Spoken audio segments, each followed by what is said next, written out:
আজকে অনেক দিন পর সারা দিনের একটা বড় ব্লগ ভিডিও তোমাদের সাথে শেয়ার করতে আসলাম, তাও আবার আমার নতুন ফোন দিয়ে। আজকে কিন্তু আমি আমার নতুন ফোন দিয়ে প্রথম ব্লগ ভিডিও শ্যুট করছি। আর ভিডিও কোয়ালিটিটা কেমন অবশ্যই কিন্তু তোমরা আমাকে কমেন্ট করে জানিও। আমার কিন্তু ভিডিও কোয়ালিটিটা বেশ ভালো লেগেছে। যাই হোক, স্নান করে যেহেতু ভিডিওটা শুরু করেছিলাম, মা দিচ্ছিল পূজা, আমি কিন্তু দাঁড়িয়ে দাঁড়িয়ে অপেক্ষা করছিলাম। কারণ মায়ের পুজো দেওয়া শেষে এখানে আমি তুলসী গাছে জল ঢেলে, শিবের মাথায় জল ঢেলে দিয়েছিলাম মা কালীকে ফুল নিবেদন।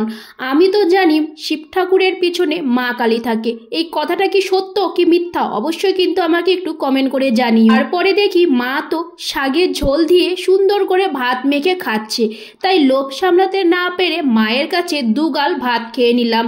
আর মাকে বলছিলাম, দেখো মা, ভিডিও কোয়ালিটিটা বেশ ভালো লাগছে কিন্তু। তারপরে চলে আসলাম ঘরে, আর এটা হলো আমার আগের ফোন।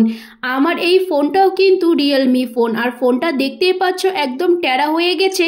আর ফোনের যে স্ক্রিনটা আছে সেটা একদম ফোনের থেকে আলাদা হয়ে উপরে উঠে এসেছে, তাই বাধ্য হয়ে একটা নতুন ফোন কিনলাম। আর আমার স্ট্যান্ডটার অবস্থাও কিন্তু একদমই খারাপ অবস্থা।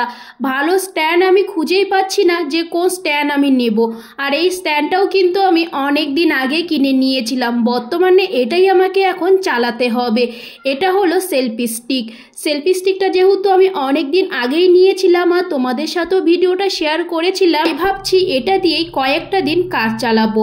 তাই একটুকু সময় নষ্ট না করে কিন্তু সেলফি স্টিকটার মধ্যে ফোনটা রেখে একটু চেক করছিলাম ভিডিওটা কেমন হচ্ছে। আমার তো বেশ ভালো লাগছে, আর দেখতেই পাচ্ছ একদম রিয়েল ক্যামেরা। যাই হোক, এরপরে সময় নষ্ট না করে বসে পড়েছি কাজে। মায়ের জন্য বানাচ্ছিলাম ব্লাউজ। অনেক দিন হয়ে গেছে এখন আর হাতের কাজ ঠিকঠাক করি না, তাই হাতটা আমার প্রায় বসে গেছে। কিন্তু হাতের কাজ শিখে বসে থাকাটা আমার কেন জানি ভালো লাগছিল না।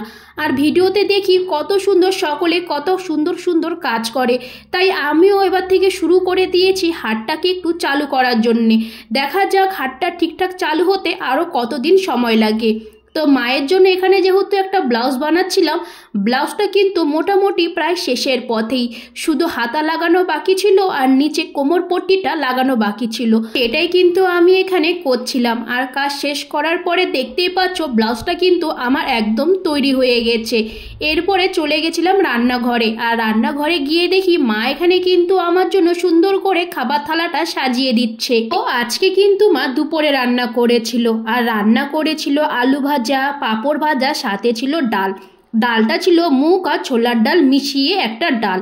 এরপরে দুপুরে খাওয়া দাওয়া শেষ করে কিন্তু বসে পড়েছি আবারও রাতে খাওয়া দাওয়া করতে, তাও আবার এক থালা ভাত নিয়ে। দুপুরে যা যা সবজি ছিল সেটা দিয়েই খাচ্ছি, কারণ কালকে হলো উত্থান একাদশী, তাই রাতে কিন্তু এক থালা ভাত নিয়ে বসে পড়েছি রাতে খাওয়া দাওয়াটা সেরে নিতে।